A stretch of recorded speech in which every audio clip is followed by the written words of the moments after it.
persuadé que comme moi ça les embarrasserait un peu. Et pourtant je suis tous les jours dans la Bible. Je l'aime et je l'étudie. C'est à dessein que j'emploie le chiffre 12, parce qu'il y a les 12 signes du zodiaque. Des gens prétendent que pour eux ce n'est qu'un petit divertissement. Et pourtant ces 12 signes du zodiaque, ils les connaissent par cœur. S'ils vous demandent votre date de naissance, ils vous donnent immédiatement le signe qui correspond. J'ai même vu un jour un jeu télévisé. C'était une sorte de chaise musicale où on retire une chaise quand quelqu'un se trompe. Ce jeu portait sur les signes du zodiaque. Et quand on est arrivé à la fin des questions, aucun ne s'était trompé. Si donc on ne se trompe pas dans ces choses, c'est que le cœur est pris et qu'on y est tout entier. L'astrologie est une chose dangereuse. Comme tout système basé sur le mensonge, elle est d'origine satanique, Satan étant le père du mensonge. C'est une vieille maladie spirituelle, parmi les plus anciennes qui ait affligé l'humanité. Elle est dangereuse parce que dans l'astrologie, l'individu est le centre d'attention. Le sujet de prédilection de chacun, c'est soi-même. Ce que veut le lecteur de l'horoscope, c'est qu'on m'annonce mon horoscope à propos de ma vie, de ma santé, de mes sentiments, de mon avenir, de mon travail. C'est là le centre terriblement égocentrique de l'astrologie. Et elle est dangereuse parce qu'elle crée une vue fataliste de l'esprit. Elle sape la liberté de choix et par voie de conséquence la liberté de conscience. L'esprit de décision est mutilé par ce déterminisme païen. Celui qui y a recours est programmé par les étoiles, autrement dit, il est astrocommandé. Voici un exemple extrême, mais vrai, que produit la dépendance astrologique.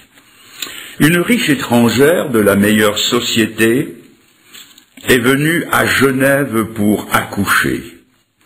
Tout s'annonçait bien, mais la future mère devenait de plus en plus anxieuse. Que se passait-il? On a appris qu'elle avait été consulter un grand astrologue italien qui lui avait dit que pour que son enfant naisse sous la meilleure étoile possible, il devait naître un certain dimanche matin à 10 heures. Et comme la date s'approchait et que l'accouchement ne se précisait pas, elle a exigé de le provoquer par une césarienne.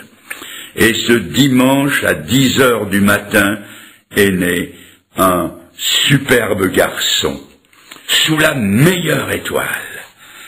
Seulement, sans explication possible, 4 heures après, l'enfant était mort.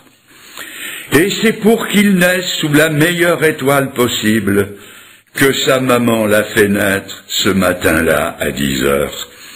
Triste exemple d'aliénation diabolique qui nous conduit à affirmer que véritablement l'astrologie est satanique.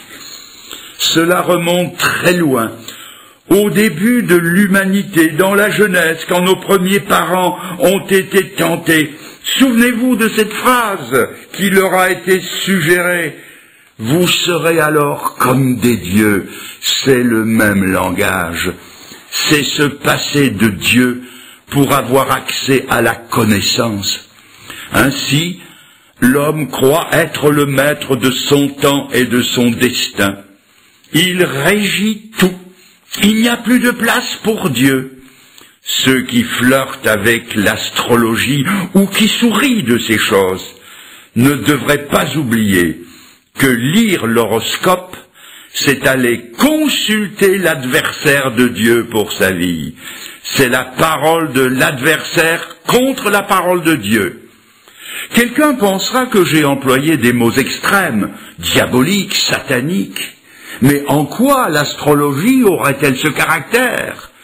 Eh bien, ceux qui y ont recours se placent sans le savoir sous l'autorité de ce que l'Épître aux Éphésiens appelle sous la puissance du prince de la puissance de l'air.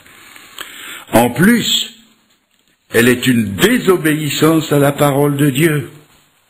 Tout commerce avec l'astrologie produit une aliénation spirituelle.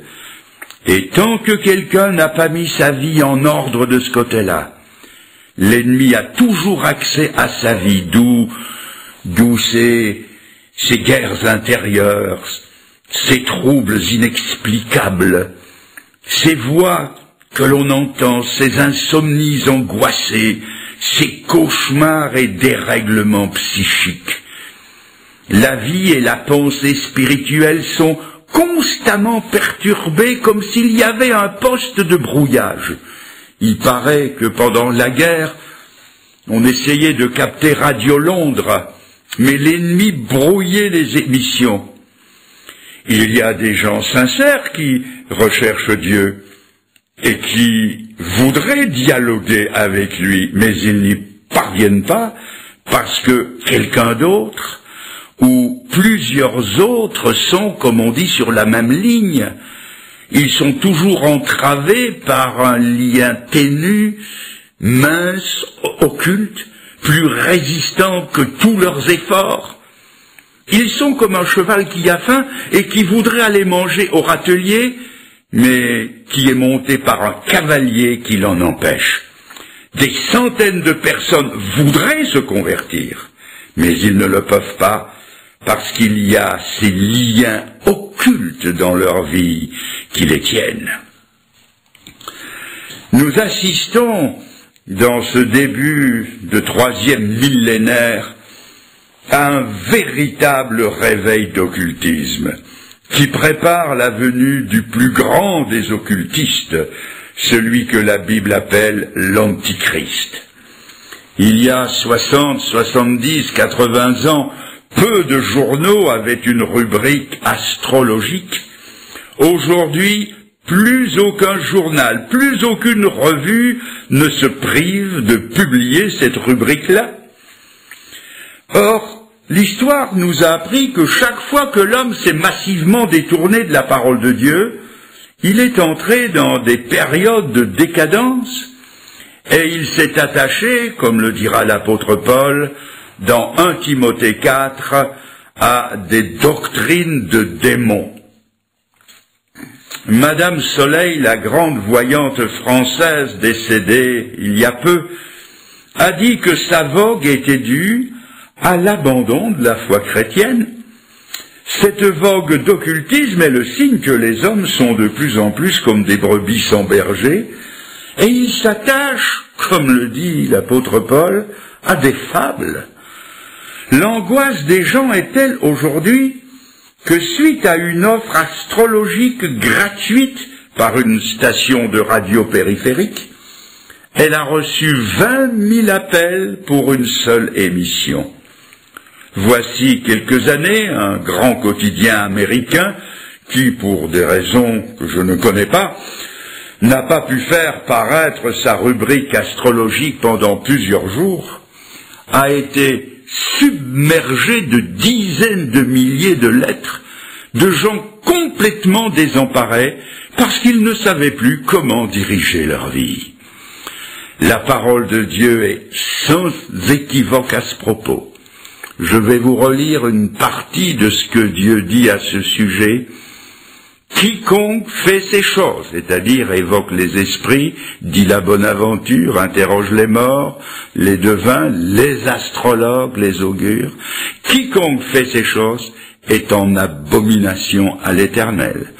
Et le prophète Ésaïe nous donne des précisions dans son chapitre 47 à partir du verset 12. Il dit ceci: « Reste donc au milieu de tes enchantements et de la multitude de tes sortilèges, auxquels tu as consacré ton travail dès ta jeunesse.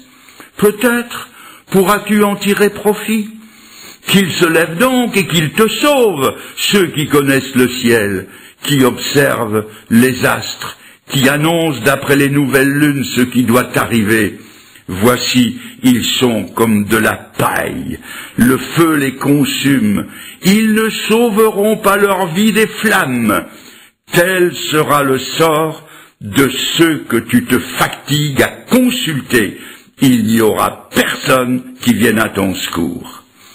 Mes amis, si nous entretenons le moindre rapport avec ces choses, nous nous prostituons spirituellement parlant. Et si nous ajoutons foi à ces forces occultes, nous entrons en alliance avec les puissances démoniaques. Et croyez-moi, les démons, en alliance, ils ne lâchent pas facilement leurs partenaires. Quelqu'un va dire, mais alors, que faut-il faire? Pour en être délivré, il faut se repentir de la lecture des horoscopes et de l'intérêt qu'on leur porte.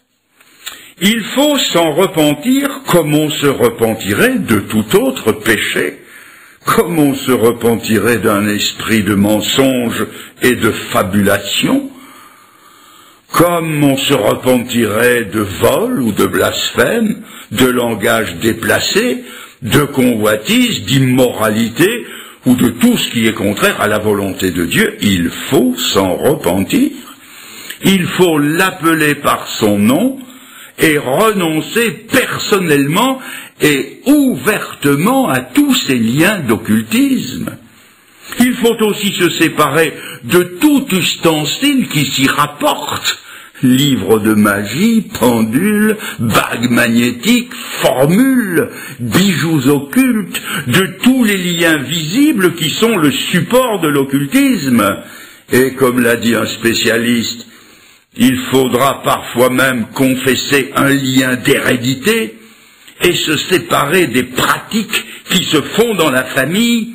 Il faut s'en séparer et en appeler au secours de celui qui délivre, le Seigneur Jésus-Christ. Et pour finir, ce qui est important, après tout, ce n'est pas de savoir si on est né sous tel ou tel signe, mais ce qui compte, c'est d'être, et je souligne, né de nouveau, selon les paroles mêmes du Seigneur, dans l'évangile de Jean au chapitre 3, où s'adressant à Nicodème, il lui a dit « Il te faut naître de nouveau ». Et puis, Dieu n'a jamais délégué ses pouvoirs aux étoiles. Il a délégué ses pouvoirs à Jésus-Christ qui a dit « Tout pouvoir m'a été donné dans le ciel et sur la terre ». Jésus-Christ est appelé dans la Bible l'étoile du matin, Apocalypse 22. Il est le soleil de justice, Malachie chapitre 4. Jésus-Christ est le point final à toute tentation astrologique. Jésus-Christ seul est la lumière et la vie. C'est à lui qu'il faut aller.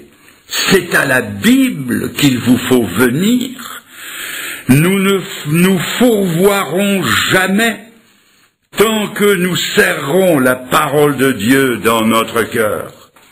Dans le psaume 31 et au verset 16, il y a un beau verset qui dit ceci, et je vais me permettre de le dire 2 fois.